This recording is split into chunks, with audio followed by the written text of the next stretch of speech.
A couple weeks ago I tore apart this engine with a broken connecting rod.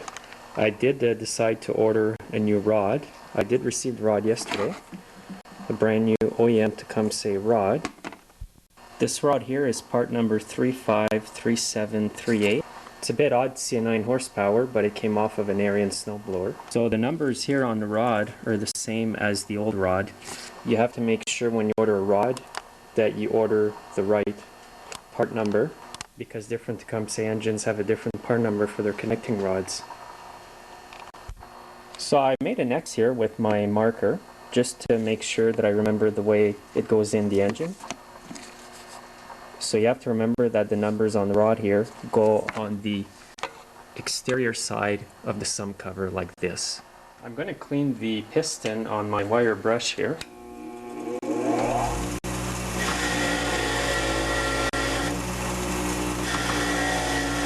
After you've cleaned the piston on the wire brush, take your compressed air and blow out any dust that may be lingering on the piston. So I'm going to start by removing the piston pin and putting the connecting rod on the piston.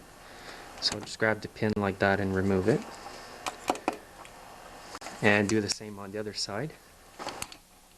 So I put the piston on 2 blocks of wood like this and a gap in between. And with a small socket, deep socket, I'm just going to push out the rod.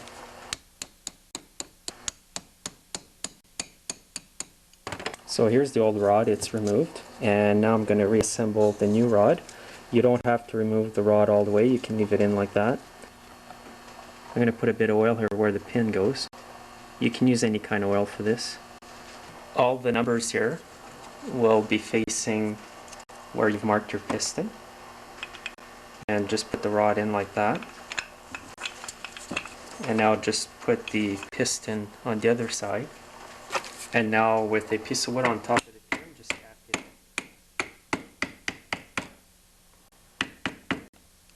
Before I go too far, I'm going to put the clip on the other side here.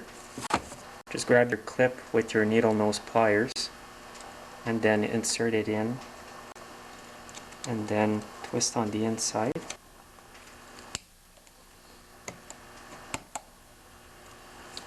When it's in properly, you're going to see that it's going to be seated in the groove inside the piston there. And next I'll just finish up putting the pin in with my socket. Right till it seats on the pin on the other side. You know you've got it in all the way when you see that the pin on the other side is seating right against the pin there. So now you're ready to put a clip on this side.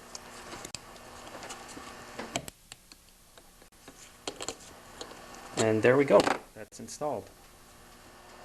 This piece of paper was included with the rod, and it says that if you're using the connecting rod for vertical crankshaft engines, to discard the enclosed dipper, which is this little part right here that goes on the back of the rod. And it says if you use it for horizontal crankshaft engines, to use the dipper and the longer connecting rod bolt, which is this one here, has to be on top. So that was included in there. So what I'm going to do now is to remove the bolts on the back of the rod, and they're 3/8. Make sure when you remove this that you put it back the exact same way that it went. If you're afraid of forgetting that, you can always mark an X with a marker. Then you know that you have to match up these two marks. So here's the long bolt they're talking about in that little slip of paper. This one's a lot longer, and you remember that it goes on the top, and the bottom one's a bit shorter, and it has the dipper. This is how the dipper goes on there. The next thing we need to do is to insert this piston up into its cylinder. I didn't remove the head because I figured why waste a good head gasket when you can do it from underneath here. So I'm going to put some oil around the piston just to make it easier, make it lubricated. And I'm going to rub it all around the rings and the piston. And it's going to coat the cylinder. And I'm going to put a bit around the bushing here.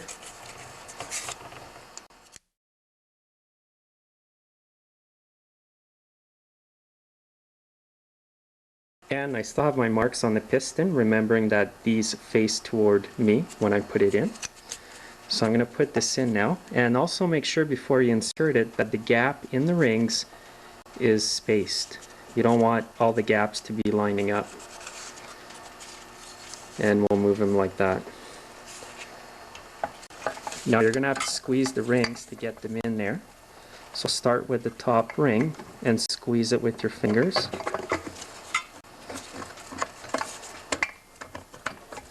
So you can get the rings in by squeezing in like this. Make sure you don't break the rings though.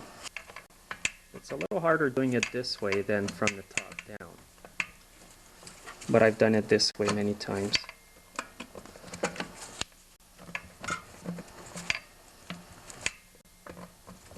All I got left now is the bottom ring. That's the oil ring. It carries oil up and down the cylinder.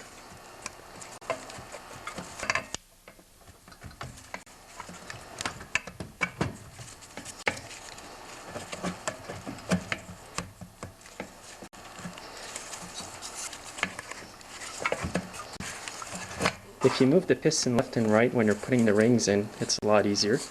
Now I'm going to push the piston up, make sure the spark plug's out so that it's not hard to push up. Right at about here. Because now I need to put in the crankshaft. So now you want to put your engine sitting up.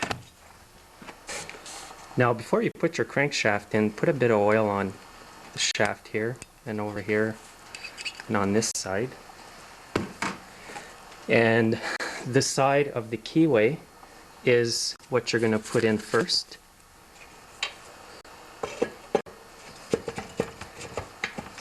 You might catch the connecting rod there, so you may have to adjust that a bit out of the way as you go in. So just put it in and see what happens.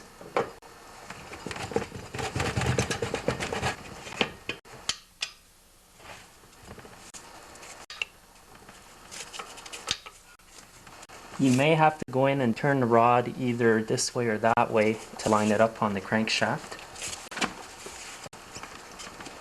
So at this point, this is how you want to line up the connecting rod on the crankshaft. Like this. Make sure it's in the center properly. And now we're going to put the connecting rod cap back on. Before I put the rod cap back on, I'm going to put a bit of Loctite on the bolts. It's the red Loctite. This one here. So the next thing you want to do now is to insert the cap right in there and get your bolt started. And remember that the long bolt goes on the top and the shorter one at the bottom there. So here's a better view of that. And you can see the oil dipper there in the bottom. So I'll tighten up these bolts, and they're supposed to be torqued at 200 inch-pounds, and the manual says to torque them in 50-pound increments. So you can tighten these up with your fingers for now. Just get them snug a bit. Don't move the crankshaft until you've tightened them up.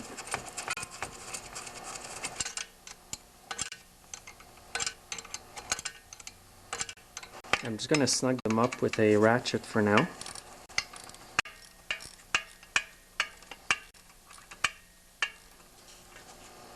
Okay, that's good for now. What to do at this point is to move the connecting rod and the crankshaft to a position where your torque wrench is going to fit inside the crankcase.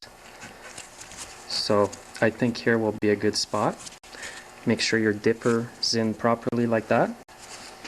So I've got my snap-on torque wrench here set at 50 pounds, and I'm going to work my way up to 200 pounds. So when you tighten it up, you just do it till the wrench clicks once and you stop. Then do the other bolt and it's clicking. Now I'm going to work my way up to 100 pounds, 150, and then 200.